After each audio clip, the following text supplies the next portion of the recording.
نحمده ونصلي ونسلم على رسوله الكريم اما بعد فاعوذ بالله من الشيطان الرجيم بسم الله الرحمن الرحيم وإذا ما غضبوا هم يغفرون آمنت بالله صدق الله العظيم الصلاة والسلام عليك يا سيدي يا رسول الله وعلى آلك وأصحابك یا سیدی یا حبیب اللہ۔ السلام علیکم ورحمۃ اللہ وبرکاتہ۔ بحمدہ تعالی اللہ رب العزت کا لاکھ لاکھ شکر ہے، اللہ تعالیٰ نے ہمیں اپنے دربار میں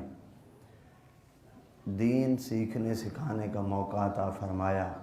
دعا ہے اللہ تعالیٰ ہمارا یہ وقت ہماری قبروں کا سامان بنا دے اور قبلہ بابائی سرکار رحمۃ اللہ علیہ کے مزار پہ مزید کروڑہ رحمتوں کا نزول فرمائے اور آپ کے مشن میں اللہ تعالیٰ مزید اپنی مدد شامل فرما کے کامیاب فرما دے۔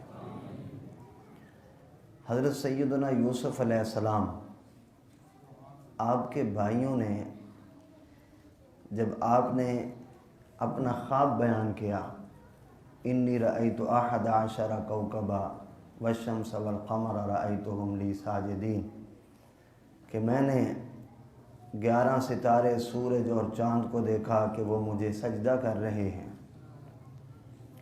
تو آپ کے والد گرامی نے فرمایا کہ لا تقصص رؤیاک علی اخوتک، یہ خواب تم اپنے بھائیوں کے سامنے بیان نہ کرنا، کیونکہ وہ اس کو ناگوار سمجھیں گے اور وہ یہ سمجھ کے کہ ہمارے والد یوسف علیہ السلام سے ہم سے زیادہ کیوں محبت کرتے ہیں، اس چیز پر انہیں جلن ہوگی، حتیٰ کہ وہ نتیجہ یہاں تک پہنچا۔ قرآن مجید ارشاد فرماتا ہے انہوں نے حضرت یعقوب علیہ السلام سے یوسف علیہ السلام کی اجازت مانگی، ساتھ لے گئے۔ وَأَلْقُوهُ فِي غَيَابَةِ الْجُبِّ، جا کے یوسف علیہ السلام کو انتہائی سختی کے ساتھ لے گئے اور جا کے آپ کو کنویں میں ڈال دیا۔ یہ تو اللہ تعالیٰ کی کرنی کہ اللہ تعالیٰ نے جبریل علیہ السلام کو بھیجا۔ جب جبریل علیہ السلام سے پوچھا گیا کہ آپ کا ایک پر مشرق سے لے کر مغرب تک ہے، کیا آپ نے کبھی اپنی پوری طاقت کا اظہار بھی کیا؟ تو جبریل علیہ السلام نے 4 موقع بتائے اپنی پوری طاقت کے اظہار کے۔ ان میں سے ایک موقع یہ تھا کہ جب یوسف علیہ السلام کو بھائیوں نے کنویں کے کنارے سے گرا دیا، رسی چھوڑ دی کنویں کی منڈیر سے، اللہ رب العزت نے مجھے فرمایا جبریل جلدی سے جنت سے تخت لا کے یوسف علیہ السلام کے پانی تک پہنچنے سے پہلے پہلے بچھا دو۔ تو میں جنت میں گیا، جنت سے تخت لیا اور یوسف علیہ السلام کے پانی تک پہنچنے سے پہلے پہلے وہ تخت بچھا دیا۔ وَجَاءَتْ سَيَّارَةٌ فَأَرْسَلُوا وَارِدَهُمْ فَأَدْلَىٰ دَلْوَىٰ، ایک قافلہ وہاں سے گزر رہا تھا، انہیں پانی چاہیے تھا، انہوں نے پانی لینے والوں کو بھیجا۔ انہوں نے جب اپنا ڈول نیچے لٹکایا تو دیکھا کہ یہ تو چاند سے بھی زیادہ خوبصورت بچہ بیٹھا ہوا ہے۔ انہوں نے قافلہ والوں سے کہا یا بشرا ھذا غلام، قافلے والوں خوشخبری، یہ تو بچہ چاند سے بھی زیادہ خوبصورت ہے۔ یوسف علیہ السلام کو انہوں نے وہاں سے نکال لیا۔ یوسف علیہ السلام عزیز مصر کے گھر پہنچے، بکتے بکاتے وہاں تک جب پہنچے، زلیخا کی طرف سے آپ پر تہمتیں لگیں، تو سیدنا یوسف علیہ السلام نے خود اللہ تعالیٰ کی بارگاہ میں دعا کی، یا اللہ رب السجن احب الی مما یدعوننی الیہ، یہ جو روزانہ کوئی نہ کوئی ایسا معاملہ ہوتا ہے کہ خواتین کے ہاتھ میں سیب پکڑا دیے جاتے ہیں، چھریاں پکڑا دی جاتی ہیں، مجھے کہا جاتا ہے کہ ان کے آگے سے گزرو، ان معاملات سے مجھے جیل زیادہ پسند ہے، مجھے جیل میں بھیج دے۔ رب السجن احب الی مما یدعوننی الیہ۔ یوسف علیہ السلام جیل میں چلے گئے۔ جب آپ جیل میں بیٹھے ہوئے تھے، قرآن مجید فرماتا ہے وَدَخَلَ مَعَهُ السِّجْنَ فَتَيَانِ، آپ کے ساتھ 2 اور آدمی بھی اسی جیل میں ہی تھے۔ ان میں سے ایک نے اپنا خواب بیان کیا، قال احدهما انی ارانی اعصر خمرا، اس نے کہا کہ میں نے دیکھا کہ میں انگور نچوڑ رہا ہوں۔ وقال الاخر، اور دوسرے نے کہا کہ میں نے اپنے سر پر روٹیاں اٹھائی ہوئی ہیں اور کوے ان روٹیوں کو نوچ رہے ہیں۔ نبئنا بتأویلہ، پیارے یوسف اس کی آپ تعبیر بتائیں۔ یوسف علیہ السلام نے فرمایا کہ اما احدکما فیسقی ربہ خمرا، جس نے یہ دیکھا کہ میں انگور نچوڑ رہا ہوں، وہ پہلے بھی بادشاہ کا درباری ساقی تھا، اب اسی عہدے پر بحال ہو جائے گا۔ اور دوسرا فیسلب، جس نے دیکھا کہ سر پر پرندے اس کی روٹیاں نوچ رہے ہیں، اس کو پھانسی دے دی جائے گی۔ انہوں نے آگے سے کہا کہ پیارے یوسف اپنی طرف سے باتیں کرتے ہو، ہم نے تو کوئی خواب دیکھا ہی نہیں ہے، ہم نے تو مذاق کیا ہے۔ آپ نے فرمایا خواب دیکھا یا نہیں دیکھا، ہوگا وہی جو میں نے کہہ دیا ہے۔ آخر کار تعبیریں سچی ہوئی۔ اب بادشاہ نے خود ایک خواب دیکھا، وقال المالک انی ارا 7 بقرات سمان یاکلہن 7 عجاف، اس نے خواب دیکھا کہ 7 پتلی گائے ہیں، 7 موٹی گایوں کو کھا رہی ہیں۔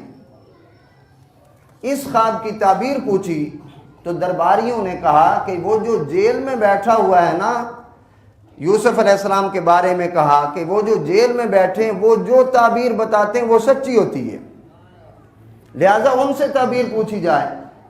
یوسف علیہ السلام نے اس کی تعبیر بتائی۔ آپ نے فرمایا کہ پہلے 7 سال تمہاری گندم اچھی ہوگی، اگلے 7 سال قحط پڑے گا، یہ اس کی تعبیر ہے۔ اس نے کہا کہ پھر میں کیا کروں؟ یوسف علیہ السلام نے فرمایا قال اجعلنی علی خزائن الارض، مجھے وزیر خزانہ بنا دے، سب کچھ میں سنبھال لوں گا، انی حفیظ علیم۔ یوسف علیہ السلام کو وزیر خزانہ بنا دیا گیا، حتیٰ کہ آپ تخت مصر کے شاہ بن گئے، بادشاہ بن گئے تخت مصر کے۔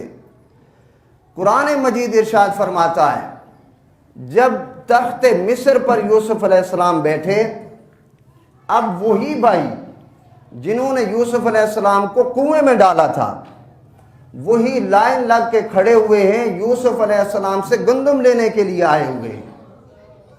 وہ جو خواب کی تعبیر تھی کہ پہلے 7 سال اچھی گندم ہوگی، اگلے 7 سالوں میں قحط ہوگا، تو یوسف علیہ السلام نے کیا کیا؟ وہ جو پہلے 7 سال کی گندم تھی ضرورت کے طور پر لے لی، باقی سٹوں کے اندر ہی رہنے دی۔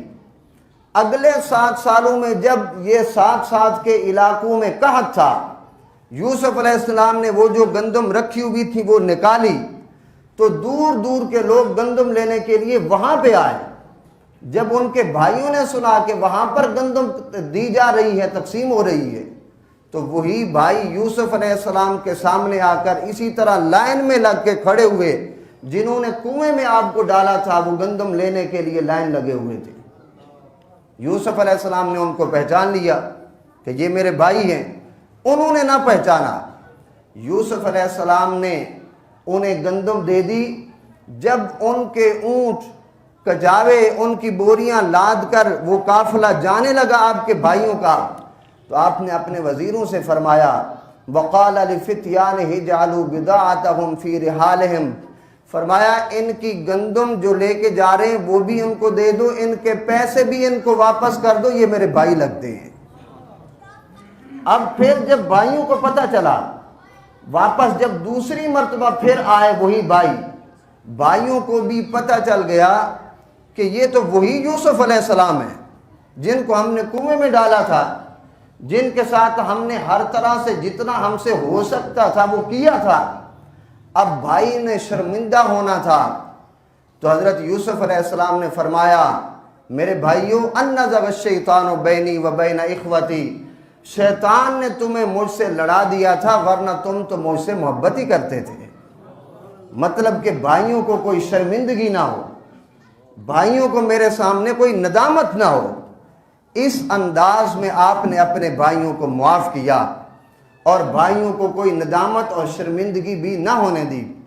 قرآن مجید نے ہمارے سامنے بطور مثال اس سورہ مبارک کو اس لیے رکھا ہے کہ اگر ہمارے کسی دوست سے، کسی رشتہ دار سے کوئی ایسا معاملہ ہو بھی جائے تو خندہ پیشانی کے ساتھ ہمیں عفو درگزر کا مظاہرہ کرنا چاہیے۔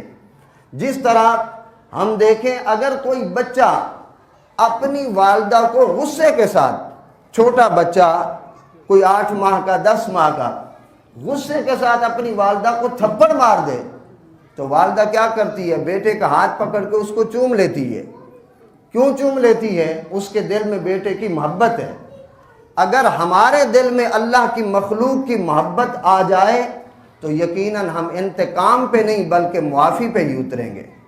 ہمیں اللہ تعالیٰ کی مخلوق کے ساتھ معافی کا، عفو درگزر کا وہی انداز اپنانے کی ضرورت ہے کہ جس طرح ایک باپ کے ہونے کی، ایک باپ کے 2 بیٹے وہ یہ سمجھتے ہیں کہ یہ میرے باپ کا بیٹا ہے لہٰذا باپ کی وجہ سے اس کو معاف کر دوں، تو ہمیں یہ سمجھنا چاہیے کہ یہ جس طرح میں نبی کریم صلی اللہ علیہ وسلم کا امتی ہوں، یہ بھی حضور کا امتی ہونے میں میرا بھائی ہے، اس کو بھی معاف کر دوں۔ اللہ تعالیٰ کے ایک ہونے کے وہ اسی ہمارے رشتے سے ہم اس کو معاف کر دیں۔